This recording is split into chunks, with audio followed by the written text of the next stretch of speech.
Hi, my name is Cherie, and today I'm going to tell a fairy tale from the Brothers Grimm. This is a story called Thumbling the Dwarf and Thumbling the Giant. An honest husband once upon a time had a son born to him who was no bigger than my thumb, and for many years did not grow one hair's breadth taller. One day, as the father was going to plow in his field, the little fellow said, "Father, let me go too." "No," said father. "Where you are, you must stay. You can do no good out of doors, and if you go, I'm afraid I may lose you." Then the little Thumbling began to cry, and his father, to quiet him, at last said he may go. So he put him in his pocket, and when he was in the field, put him out and set him upon the top of a newly made furrow, that he might be able to look upon him. While he was sitting there, a great giant came striding over the hill. "Do you see that huge man?" said the father. "If you don't take care, he will run away with you." Now, he only said this to frighten the little boy and keep him from straying away. But the giant had long legs, and with 2 or 3 strides, he really came close to the furrow, and he picked up Master Thumbling to look at him as he would a beetle or a cockroach. Then he let him run his broad hand, and taking a liking to the little chap, he went off with him. The father stood by all the time, but could not say a word for fright. He thought his child was really lost, and he would never see him again. But the giant took good care of him in his house in the woods, and lay him on his bosom and fed him with the same food he would lived upon himself. So Thumbling, instead of being a little dwarf, became like a giant, tall and stout and strong. At the end of 2 years, when the giant took him into the woods to try him, said, "Pull up that birch tree for yourself to walk with." The lad was so strong that he tore it up by the root. The giant thought he would make him a still stronger man than this. So after taking care of him 2 more years, he took him to the woods to try his strength again. This time he told him to hold one of the thickest oaks and pull it up as if it were just sport to him. Then the old giant said, "Well done, my man. You will do now." So he carried him back to the field where he had first found him. His father just happened to be plowing in the field again, as he was when he lost his son. The young giant went up to him and said, "Look here, Father, see who I am? Don't you know your own son?" But the husbandman was frightened and cried out, "No, no, you are not my son. Begone about your business." "Indeed, I am your son. Let me plow a little. I can plow as well as you." "No, go your way," said the father.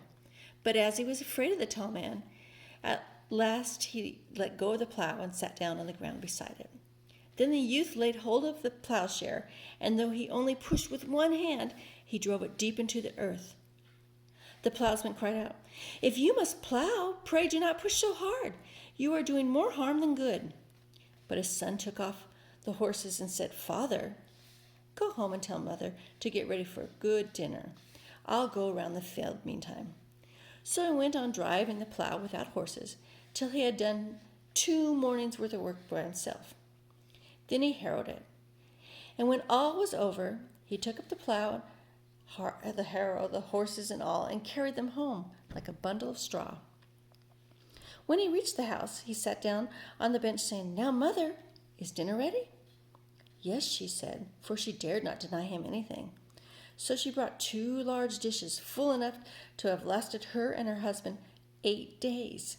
However, he soon ate it all up and said that was but a taste. "I see very well, Father, that I shall not get enough to eat at your house. So if you give me an iron walking stick, so strong that I cannot break it against my knees, I will go away again."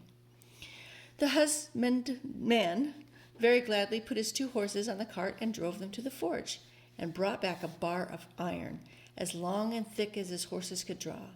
But the lad laid it against his knees and snapped it like a beanstalk. "I see, Father," he said. "You can get no stick that that will do for me, so I'll go and try my luck by myself."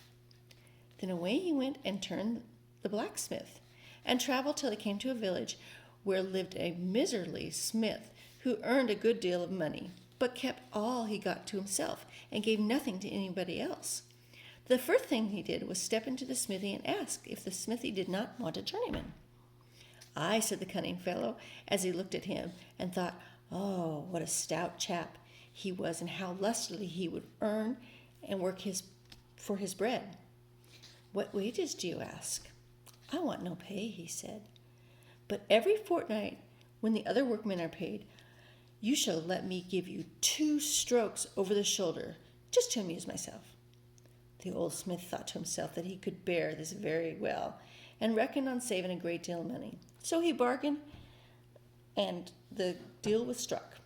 The next morning, the workman was about to begin to work, but the first stroke that he hit, his master brought him an iron red hot. He shivered it into pieces, and the anvil sank so deep into the earth that he could not get it out again. This made the old fellow very angry. "Whoa," he said, "I can't have you for a workman. You're too clumsy. We must put an end to our bargain." "Very well," said the other, "but you must pay for what I've done. So let me give you only 1 little stroke, and then the bargain will be over." So saying, he gave him a thump that tossed him over a load of hay that stood near. Then he took the thickest bar of iron in the forge for a walking stick and went along his way. When he had journeyed some way, he came upon a farmhouse and asked the farmer if he wanted a foreman. The farmer said yes. The same wages were agreed as before with the blacksmith. The next morning the workmen were all to go to the woods, but the giant was found to be fast asleep in his bed when the rest all up and were ready to start.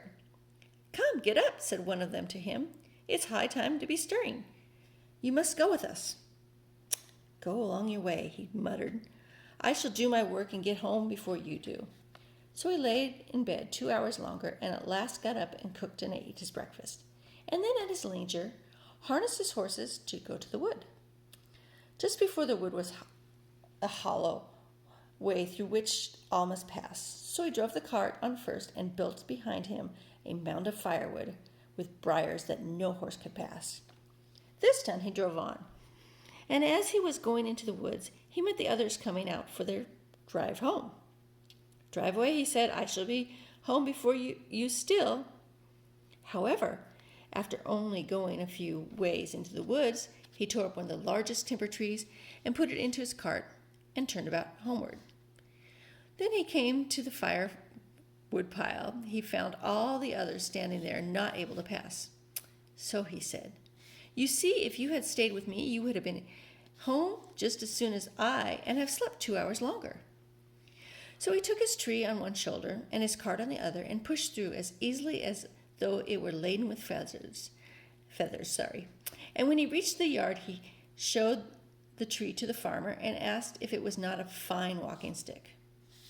"Wife," said the farmer, "this man is worth something. If he does sleep longer, he works better than the rest." Time rolled on, and he had worked for the farmer his whole year. So when his fellow laborers were paid, he said he had a right to take his wages. But great dread came upon the farmer at the thought of the blows that he was to have. So he begged him to give up the old bargain and take his whole farm and stock instead. "Not I," he said. "I will be no farmer. I am a foreman, and I mean to stay and be paid as we agreed."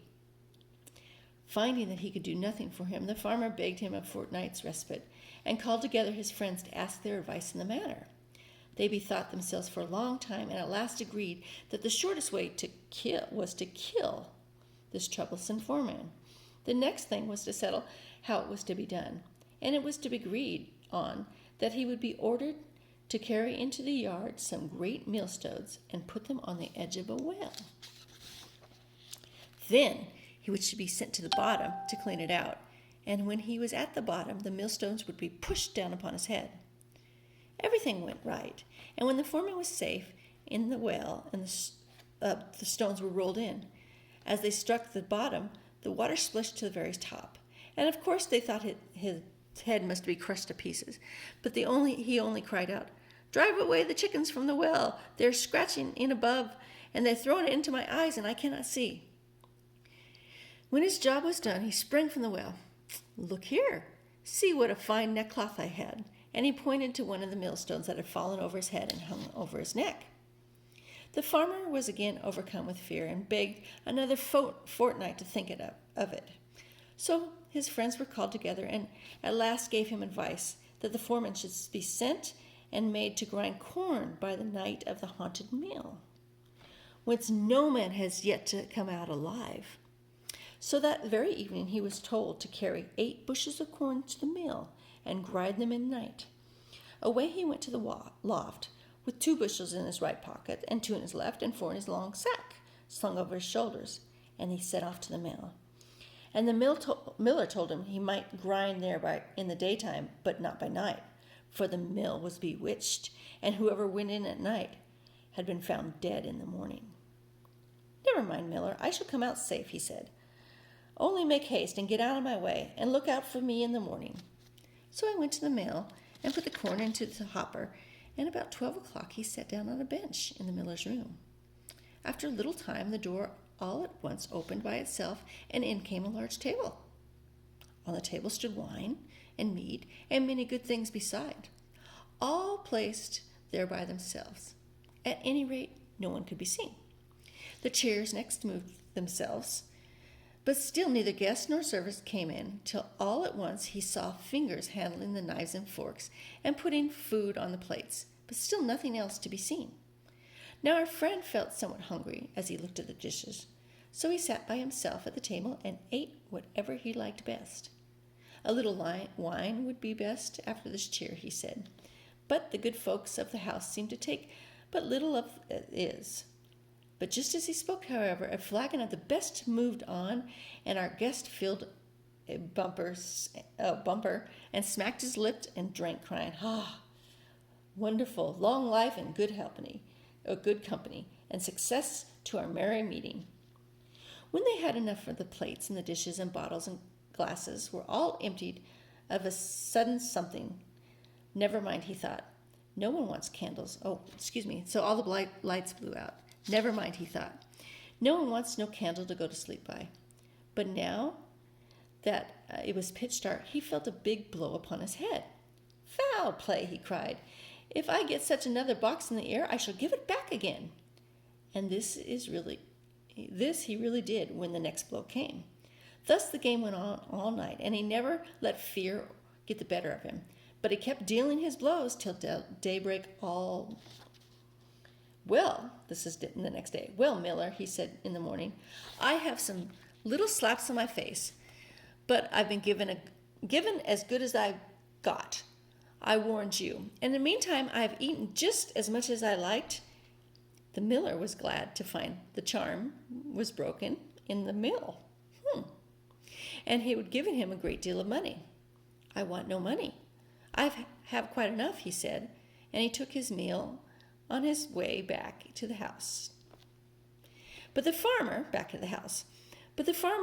was in great trouble, knowing there was no help for him now. He paced the room up and down, while drops of sweat ran down his forehead. Then he opened the window for fresh air, and before he was aware, this foreman gave him his first blow. Such was the blow that he flew over the hills and far away. The next blow sent his wife after him. For aught I know, they may not have reached the ground yet. But without waiting to find out whether the farmer had reached the ground, the young giant took up his walking stick and walked away. The end. So that was Thumbling the Dwarf and Thumbling the Giant by the Brothers Grimm. Thank you.